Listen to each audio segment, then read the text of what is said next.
Olá, seja muito bem-vindo ao canal Teologia Visual. Hoje estamos no dia 37 ao todo da leitura do Novo Testamento. Estamos no livro de Atos dos Apóstolos, nos capítulos 22, 23 e 24. E esse capítulo 22 é continuação do capítulo 21, quando Paulo se dirige, então, para o povo, né, e faz o seu discurso, né. Aproveito para deixar o convite, né, de seguir o canal e também, caso desejem ir até as redes sociais aqui do canal, no Instagram, Facebook, eu tenho postado conteúdo lá também. Vamos iniciar então a leitura, Atos, capítulo 22. Então, o discurso de Paulo aqui. Irmãos e pais, disse Paulo, ouçam-me enquanto apresento minha defesa. Quando ouviram falar em aramaico, o silêncio foi ainda maior. Então Paulo disse: Sou judeu, nascido em Tarso, cidade da Sicília. Fui criado aqui em Jerusalém e educado por Gamaliel. Como aluno dele, fui instruído rigorosamente em nossas leis e nos costumes judaicos. Tornei-me muito zeloso de honrar a Deus em tudo o que fazia, como vocês são hoje. Eu fui ao encalço dos seguidores do caminho, perseguindo alguns até a morte, prendendo homens e mulheres e lançando-os na prisão. O sumo sacerdote e todo o conselho dos líderes do povo podem confirmar isso. Recebi deles cartas para os nossos irmãos judeus em Damasco, que me autorizavam a trazer os seguidores do caminho de lá para Jerusalém, em cadeias, para serem castigados. Quando me aproximava de Damasco por volta do meio-dia, de repente uma luz muito intensa brilhou ao meu redor. Caí no chão e ouvi uma voz que me disse: Saulo, Saulo, por que você me persegue? Quem és tu, Senhor? Perguntei. E a voz respondeu: Sou Jesus, o Nazareno, a quem você persegue. Os que me acompanhavam viram a luz, mas não entenderam a voz daquele que falava comigo. Então perguntei: Que devo fazer, Senhor? E o Senhor me disse: Levante-se e entre em Damasco, onde lhe dirão tudo o que você deve fazer. A luz intensa havia me deixado cego, e meus companheiros tiveram de levar-me pela mão a Damasco. Vivia ali Ananias, um homem devoto, dedicado à lei e muito respeitado por todos os judeus da cidade. Ele veio, colocou-se ao meu lado e disse: Irmão Saulo, volte a enxergar. E naquele mesmo instante pude vê-lo. Então ele disse: O Deus de nossos antepassados escolheu você para conhecer a vontade dele e para ver o justo e ouvi-lo falar. Você será testemunha dele, dizendo a todos o que viu e ouviu. O que está esperando? Levante-se, seja batizado. Fique limpo dos seus pecados, invocando o nome do Senhor. Depois que voltei a Jerusalém, estava orando no templo e tive uma visão, na qual o Senhor me dizia: Depressa, saia de Jerusalém, pois o povo daqui não aceitará seu testemunho a meu respeito. E eu respondi: Senhor, sem dúvida eles sabem que em cada sinagoga eu prendia e açoitava aqueles que criam em ti. E quando Estevão, tua testemunha, foi morto, eu estava inteiramente de acordo. Fiquei ali e guardei os mantos que eles tiraram quando foram apedrejá-lo. Mas o Senhor me disse: Vá, pois eu o enviarei para longe, para os gentios. A multidão ouviu Paulo até dizer essa palavra. Então começaram a gritar: Fora com esse sujeito, ele não merece viver. Gritaram, arrancaram seus mantos e jogaram poeira para o alto. O comandante trouxe Paulo para dentro e ordenou que ele fosse açoitado e interrogado, a fim de descobrir por que a multidão tinha ficado tão furiosa. Quando amarravam Paulo para açoitá-lo, ele disse ao oficial que estava ali: A lei permite açoitar um cidadão romano sem que ele tenha sido julgado? Ao ouvir isso, o oficial foi ao comando e perguntou: O que o senhor está fazendo? Este homem é cidadão romano. O comandante perguntou a Paulo: Diga-me, você é cidadão romano? Ele respondeu: Sim, eu sou. Eu também, disse o comandante, e paguei caro por minha cidadania. Paulo respondeu: Mas eu sou cidadão de nascimento.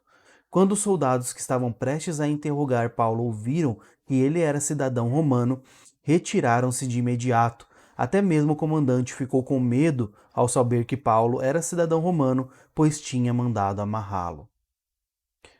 No dia seguinte, o comandante ordenou que os principais sacerdotes se reunissem com o conselho dos líderes do povo. Queria descobrir exatamente qual era o problema.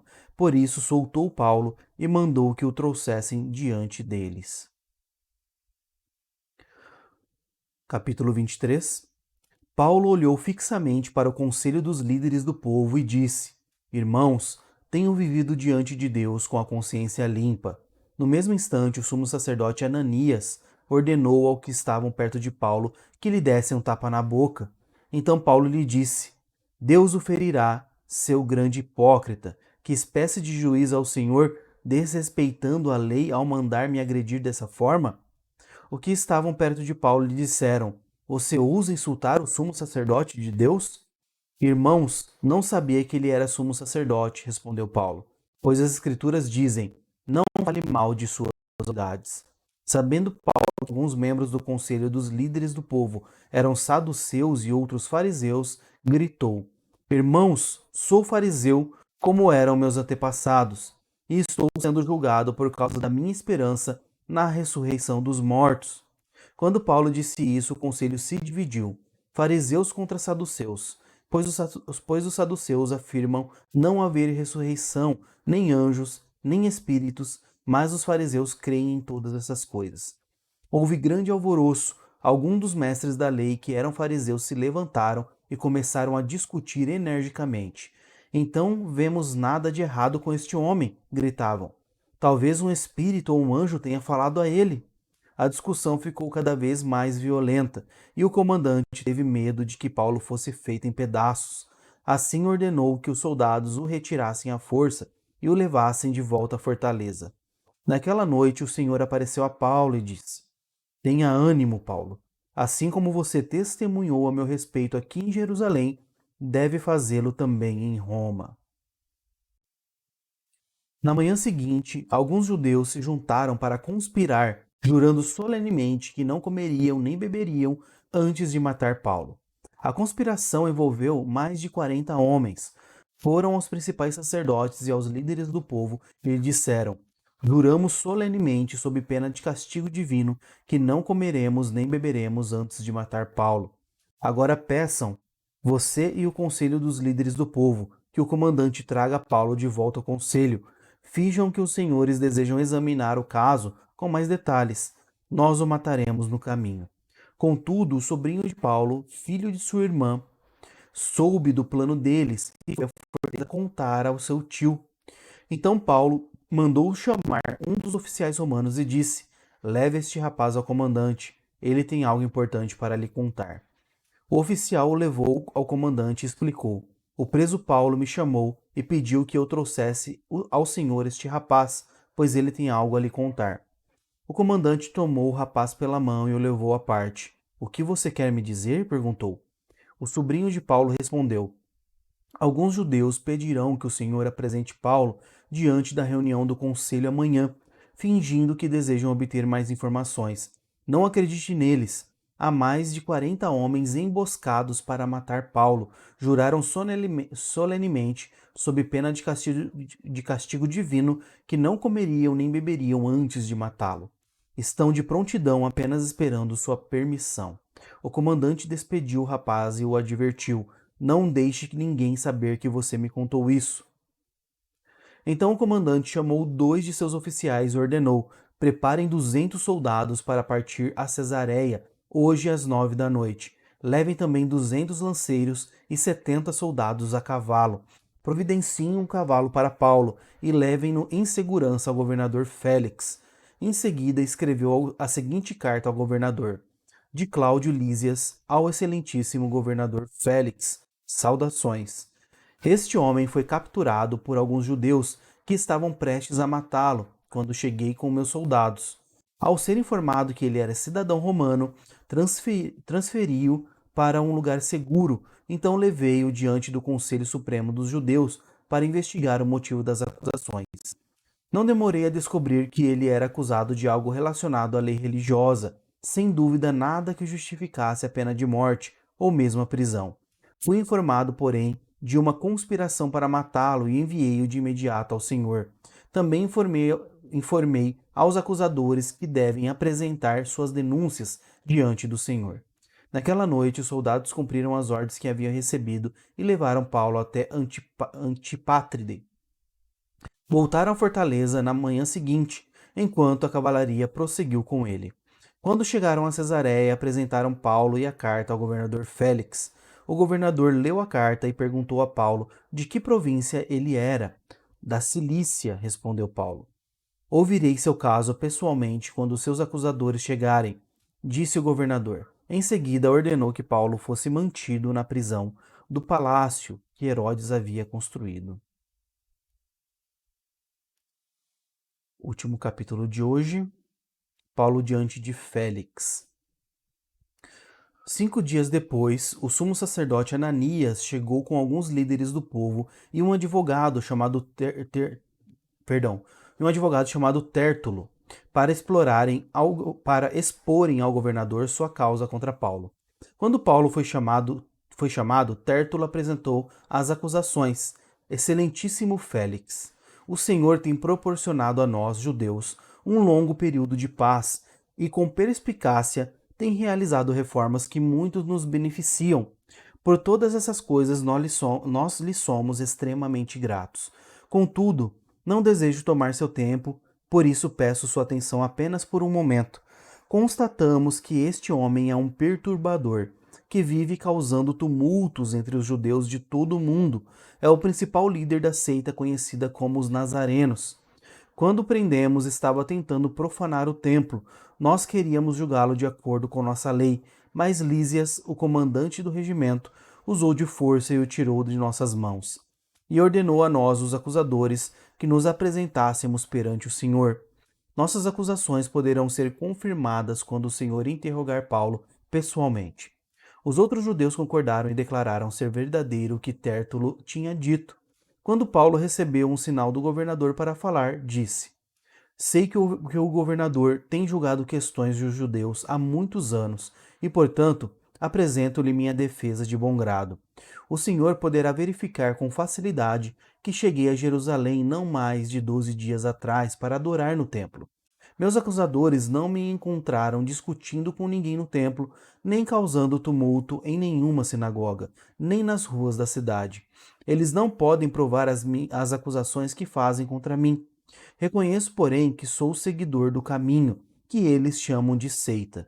Adoro o Deus de nossos antepassados e creio firmemente na lei judaica e em tudo que está escrito nos profetas. Tenho em Deus a mesma esperança destes homens, de que ele ressuscitará tanto os justos como os injustos. Por isso procuro sempre manter a consciência limpa diante de Deus e dos homens. Depois de estar ausente por vários anos, voltei a Jerusalém com dinheiro para ajudar meu povo e apresentar ofertas. Meus acusadores que me viram no templo depois que completei minha cerimônia de purificação, não havia meus acusadores me viram no templo depois que completei minha cerimônia de purificação. Não havia multidão nenhuma ao meu redor e nem tumulto. Só estavam ali alguns judeus da Ásia, e são eles que deveriam estar aqui diante do Senhor para me acusar, se tem algo contra mim. Pergunte a estes homens que aqui estão de que crimes o conselho dos líderes do povo me considerou culpado, exceto pela ocasião em que gritei: Estou sendo julgado diante dos senhores porque creio na ressurreição dos mortos. Neste momento, Félix, que tinha bastante conhecimento sobre o caminho, interrompeu a audiência e disse: Esperem até Lísias, o comandante do regimento, chegar. Então decidirei o caso de vocês. Ordenou que um oficial mantivesse Paulo sob custódia, mas lhe deu certa liberdade e permitiu que seus amigos o visitassem e providenciassem aquilo que ele precisava. Alguns dias depois, Félix voltou com sua esposa, Drusila, que era judia. Mandou chamar Paulo e os dois ouviram enquanto ele lhes falava a respeito da fé em Cristo Jesus. Quando Paulo passou a falar da justiça divina, do domínio próprio e do dia do juízo que estava por vir, Félix teve medo e disse: Pode ir por enquanto. Quando for mais conveniente, mandarei chamá-lo outra vez. Félix também esperava que Paulo lhe oferecesse dinheiro, de modo que mandava buscá-lo com frequência e conversava com ele.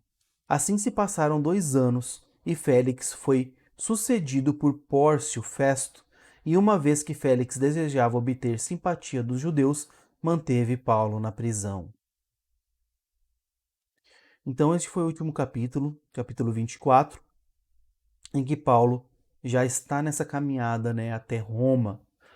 E os próximos capítulos também vão falar sobre isso, né? Nós teremos mais um dia de leitura de Atos, e desta vez, ao invés de 3 capítulos, leremos 4 capítulos para finalizar o livro de Atos e veremos o desfecho dessa história aqui em relação a Paulo, todos os lugares que ele passa, que ele passou até daqui em diante, né, quando ele sai da mão de Félix, né, e deste novo governador também, né. Então, espero que você esteja sendo edificado por essa leitura, que você possa crescer em conhecimento da palavra de Deus, possa refletir nessas palavras, volte, leia aquilo que te chamou a atenção, reflita, medite nisso e nos vemos amanhã com mais uma leitura, uma porção da leitura. Forte abraço a todos vocês.